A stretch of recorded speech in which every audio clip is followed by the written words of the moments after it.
nationale Guirassy. Et je vous rappelle, monsieur le garde des Sceaux, je parle sous votre direction parce que on a dit qu'il n'y a jamais eu de dossier dans une procédure de levée d'immunité parlementaire. C'est totalement faux. Vous êtes un magistrat, vous savez qu'à chaque fois qu'il y a une demande, c'est motivé. Lors de la levée de l'immunité parlementaire de Ousmane Sonko, on nous a donné 15 documents. 15, je dis bien 15, et je vais vous les lire. La presse, après, je pourrais mettre à votre disposition le document.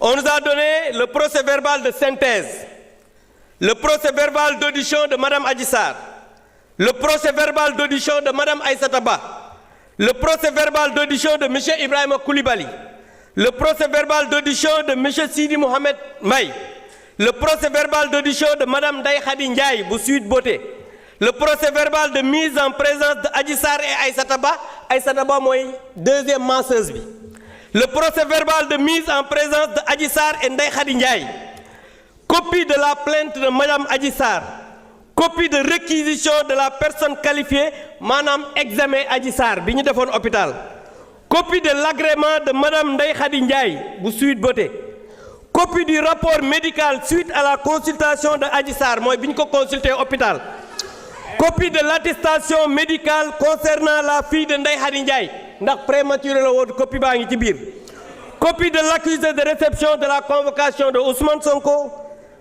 15e document, copie du courrier collectif des avocats de Ousmane Sonko.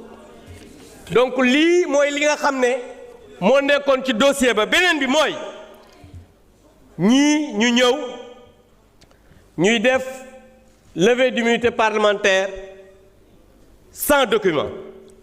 Aujourd'hui ñi war a poursuivre mooy le groupe PASTEF pour association d'escroquerie politique portant sur une manipulation à exécuter une commande politique du Premier ministre Ousmane Sonko en utilisant frauduleusement le règlement intérieur de l'Assemblée nationale qui est une loi organique.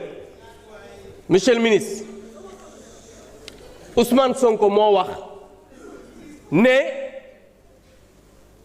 Farba Ngom dootul bokk ci élection fii ci Sénégal. Tey ñu ñëw ne dañ koy jël def une manipulation pour le livrer à la justice, mais tout à l'heure madame la présidente l'a dit. Dama bëgg ngeen xam ne fii ragal yeewoowu fi.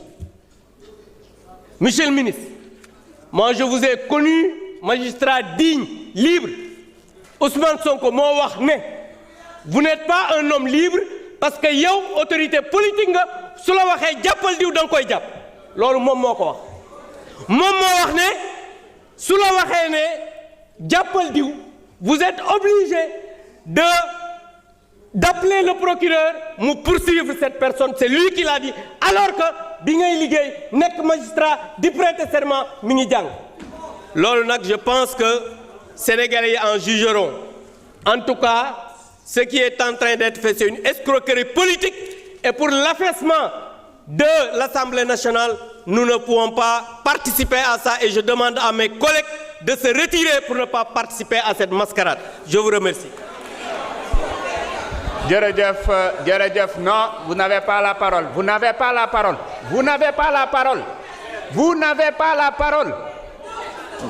Honorable Mben Faye, asseyez-vous, vous n'avez pas la parole. Le débat est clos. Il faut respecter le règlement intérieur. Chers collègues,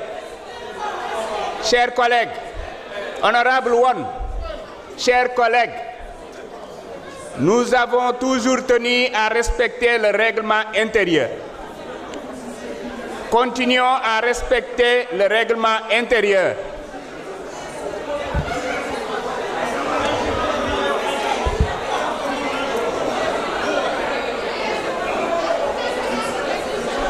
Mes chers collègues, avant de procéder à la mise aux voix, je voudrais juste m'assurer que tous les députés ont bien inséré leur carte et que tous les députés ont pu intégrer la réunion.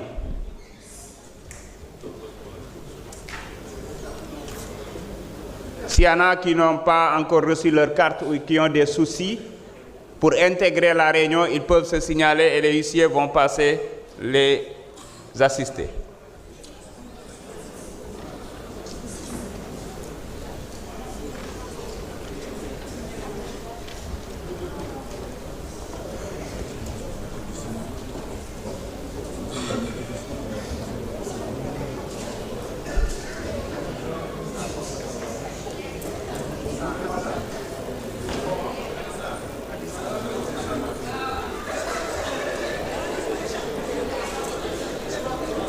Est-ce que tout le monde a reçu sa carte?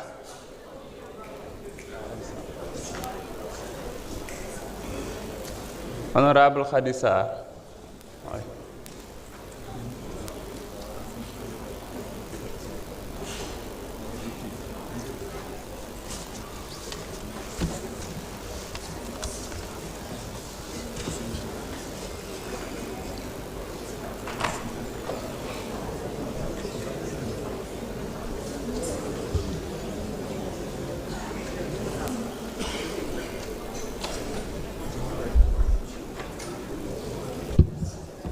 Est-ce que tout le monde a pu intégrer la réunion?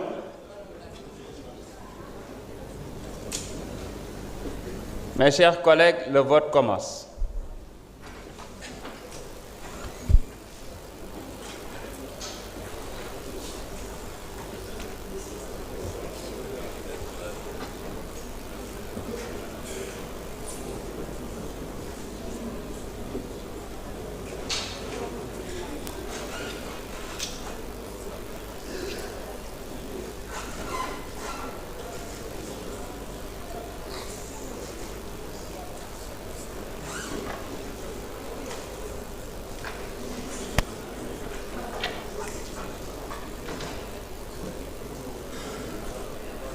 Est-ce que leer na pour ñëpp?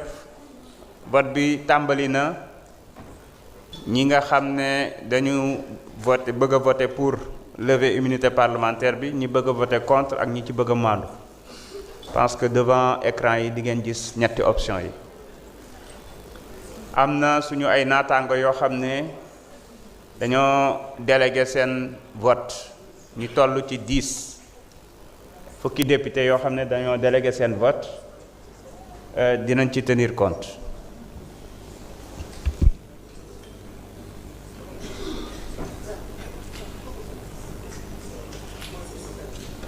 Est-ce que tout le monde a pu voter? Le vote est terminé.